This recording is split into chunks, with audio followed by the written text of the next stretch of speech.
안녕하세요. 앨리스의 우두시 앨리스입니다. 프랑스 아이처럼 13번째 시간, 13번째 챕터. 내가 대장.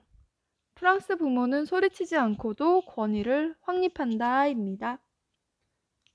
프랑스 양육에서도 가장 인상적이고 숙달되기 힘든 영역은 바로 권위다. 많은 프랑스 부모들이 자연스럽고 편안하고 차분한 권위를 보여준다. 아이들은 부모 말을 정말 잘 듣는다. 쉴 틈 없이 내달리지도 않고 말대꾸를 하지도 않고 질질 끌어대는 협상을 시도하지도 않는다. 대체 프랑스 부모들은 어떻게 이런 일을 해내고 있는 걸까? 나는 어떻게 해야 이 마법 같은 권위를 습득할 수 있을까? 어느 일요일 아침, 여느 날처럼 공원을 뛰어다니는 레오 뒤를 쫓아다니느라 진땀을 빼고 있던 나를 이웃 프레데리크가 보았다. 프레데리크는 40대 중반의 여행사 직원으로 다소 신경질적인 목소리와 현실적이고 단호한 태도의 소유자다. 그녀는 몇 년간의 서류 작업 끝에 러시아에서 3세의 어여쁜 빨강머리 티나를 입양했다. 공원에서 만난 그날은 엄마가 된 지 겨우 3개월 되던 무렵이었다. 나는 설령 오후 내내 레오 뒤를 쫓아다녀야 한데도 어쩔 수 없다고 생각했다. 프레데리크에게 그것은 해서는 안 되는 일이다. 하지만 그녀가 제시한 전략은 뜬구름 잡는 얘기처럼 들린다. 20분 넘게 레오를 꾸짖은 적도 있지만 아무 효과가 없었기 때문이다. 그 말을 하자 프레데리크는 빙그레 웃으며 말해주었다. 안 돼! 라는 말을 더욱 강하게 힘을 실어서 진심으로 믿으며 해야 해요. 레오가 또다시 정문 밖으로 뛰어나가려 했을 때 이번에는 평소보다 더 날카롭게 안 돼! 라고 말했다. 하지만 녀석은 비웃기라도 하듯 쪼르르 밖으로 나가버렸다. 나는 결국 뒤를 쫓아가 녀석을 붙잡아왔다. 보셨죠? 안 된다니까요. 내가 말했다. 프레데리크는 다시 웃으며 좀 더 설득력 있게 말하라고 말했다. 소리만 지를 게 아니라 더욱 확신을 품고 말해야 한다는 것이다. 나는 아이를 윽박질렀다가 겁이라도 먹으면 어떡하느냐고 하소연했다. 그런 건 걱정 말아요. 프레데리크가 말했다. 레오는 다음번에도 내 말을 듣지 않았다. 하지만 이번 안 돼는 아까보단 훨씬 확신에 찬 것으로 들렸다. 목소리를 키운 게 아니었는데도 뭔가 깊은 곳에 확신이 깃들어 있다. 전혀 다른 부모가 되어가는 기분이었다. 네 번째 시도에서 마침내 나는 완벽한 확신을 품고 말했다. 레오는 정문까지 뛰어갔다가 기적적으로 문을 열지 않았다. 녀석은 뒤를 돌아보았고 경계심을 풀고 나를 쳐다봤다. 나는 눈을 부릅뜨고 절대 허락할 수 없다는 표정을 지어 보였다. 약 10분 후 레오는 노래 모리터 탈출 시도를 완전히 중단했다.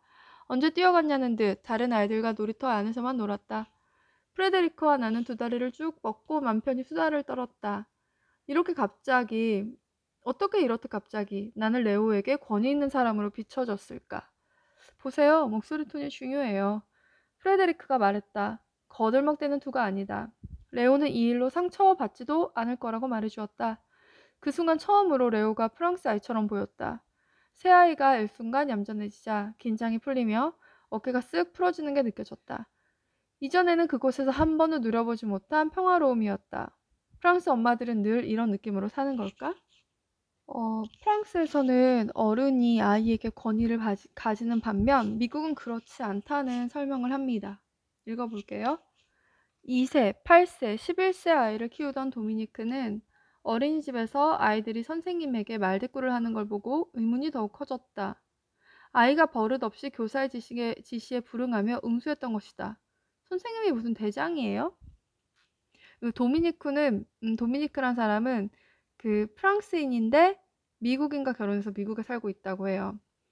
계속 읽어보겠습니다. 어린 아이를 둔 미국 가정에 초대를 받으면 손님인 저는 뒷전일 때가 많았어요. 식사를 하다가도 아이를 재우러 가버리곤 했죠. 미국 부모들은 아이에게 단호하게 말하지 않더군요. 더는 안 돼. 이제 너에게 관심을 주지 않을 거야. 넌 잘 시간이고 지금부턴 내 친구들과 보낼 어른들의 시간이야. 너한텐 너의 시간이 있고 우리에겐 우리 시간이 있어. 그러니까 어서 가서 자라. 미국 부모들은 그렇게 하지 않잖아요? 계속 아이들 시중을 드는 모습을 보면 어이가 없어서 말이 안 나왔어요. 이에 비하면 프랑스는 전혀 다른 행성처럼 느껴진다. 아무리 자유주의자인 부모라도 자기가 엄격하며 무엇보다 가족 위계의 최상위에 있다는 것을 공공연히 자랑한다. 혁명을 존중하는 나라지만 가족의 저녁 식탁에선 무정부주의 따위가 용납되지 않는다. 알아요, 모순이죠. 새 아이 엄마인 주디스는 말한다. 주디스는 정치에서 권위주의를 반대하지만 양육에선 부모인 자신이 대장이라고 말한다. 부모 다음이 아이들이에요. 프랑스에서는 아이들과 권력을 나눠 가지는 부모는 없어요. 프랑스 언론에 의하면 이러한 프랑스에도 왕아이 증후군이 서서히 침입해 들어오고 있다고 한다. 하지만 파리 부모들과 이야기를 나눠보면 한결같이 결정은 내가 한다는 말을 한다. 좀 더 전투적으로 명령은 내가 한다고 하는 이들도 있다. 서로에게 누가 대장인지를 분명히 한다는 것이다. 그렇다면 프랑스의 이 카드르는 어떻게 만드는가? 카드르를 만드는 과정은 때로 매우 혹독해 보인다. 모든 일에 안 돼를 연발하고 결정은 내가 한다고 윽박지른다고 카드르가 생기지는 않는다. 프랑스 부모들이나 교육자들이 카드르를 만드는 중요한 방식은 우선 많은 이야기를 나누는 것이다. 많은 시간을 들여 아이와 함께 어떤 일은 허용되고 또 어떤 일은 안 되는가가 대화한다. 팬터마임을 통해 투명한 벽이 정말로 있는 것처럼 믿게 만들듯 카드르를 계속 강조함으로써 그게 물리적으로도 존재하는 것처럼 느껴지게 한다. 카드르에 관한 대화는 꽤 예의를 갖춰 진행된다. 부모는 아주 어린 아기에게조차 해주세요라는 존칭을 쓴다. 아기들도 다 이해한다고 생각한다. 아이에게 제한을 둘 때에도 종종 권리라는 말을 빌어 호소한다.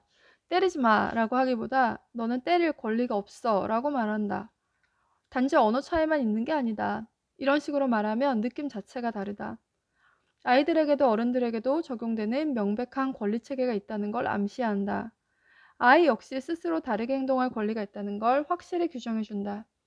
그러다 보니 아이들도 자기들끼리 그 말을 사용한다. 운동장에서 놀 때 부르는 노래 중에 이런 구절이 있다. 울랄라, 우리는 그렇게 할 권리가 없어요. 어른들이 아이들에게 많이 쓰는 말 중에 나는 동의하지 않아도 있다.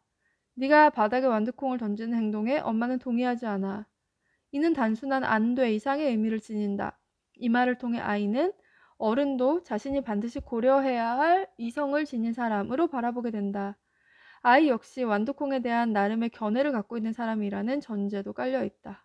와, 완두콩을 집어던지는 행위도 아이가 이성적으로 결정한 일이므로 반대되는 행동도 아이가 결정할 수 있다고 믿는 것이다. 오, 너무 멋있네요. 완두콩을 던지는데 나름의 견해를 가지고 하고 있다라고 생각하고 말을 할 수 있다니. 내가 만난 프랑스 부모와 양육자들은 독재자처럼 보이지 않으면서도 분명한 권위를 갖고 있다. 이들의 목적은 복종하는 로봇을 키우는 게 아니다. 오히려 늘 아이 말에 귀를 기울이고 대화를 나눈다. 실제로 권위 있는 어른들일수록 아이에게 마치 종부리듯 말하지 않고 오히려 서로 평등한 관계인 것처럼 말했다. 어떤 일을 금지할 때는 항상 그 이유를 설명해 주어야 합니다. 안느 마리는 말한다.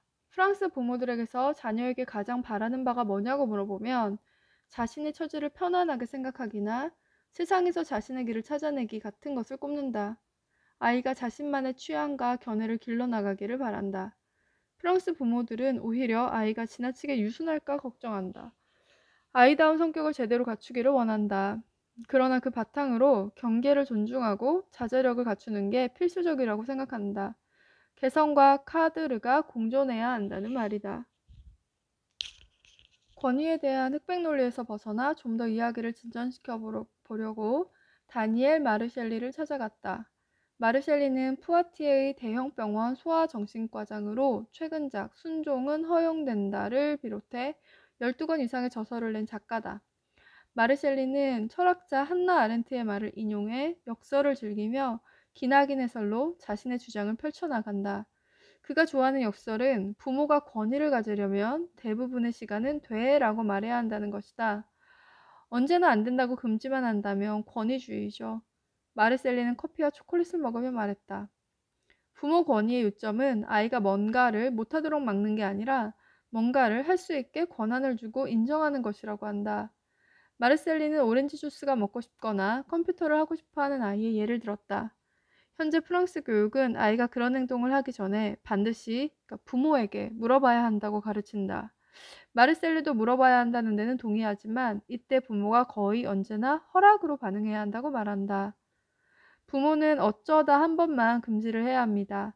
금지를 통한 순종은 깨지기 쉽고 위험하기 때문입니다. 대신 뭔가를 할 때마다 물어보도록 가르치기만 하면 됩니다. 마르셀리는 이 방법론에 장기적인 목표가 숨어 있다고 말한다. 아이가 어떤 것에 대해서는 이제 더 이상 묻지 않아도 된다고 스스로 판단하기 시작하면 비로소 순종 교육은 완성됩니다. 즉, 아이가 때때로 순종하지 않을 자유를 행사하기 시작할 때까지 순종을 가르치는 겁니다. 어떠한 질서에 순종하는 법을 배우지 않고서 어떻게 순종하지 않는 법을 배울 수 있겠어요? 프랑스 고등학교에서 철학을 배웠다면 권위에 관한 마르셀리의 주장을 훨씬 더 잘 이해할 수 있었을 것이다. 내가 이해한 것은 이것이다. 아이에게 단호한 카드르를 세우는 목적 중 일부는 설령 아이가 카드르 밖으로 벗어나도 다시 돌아올 수 있게 하기 위함이다. 마르셀리는 프랑스에서 익히 들어온 여러 요점을 반복적으로 들려주었다. 제한이 없으면 아이들은 스스로의 욕망에 소모되고 만다. 프랑스의 부모들이 카드르를 강조한 이유는 경계가 없으면 아이들이 자기 욕구에 제압당해 버린다는 것을 잘 알기 때문이다. 카드르는 내면의 소용돌이를 억누르고 차분하게 가라앉히는 데 도움을 준다.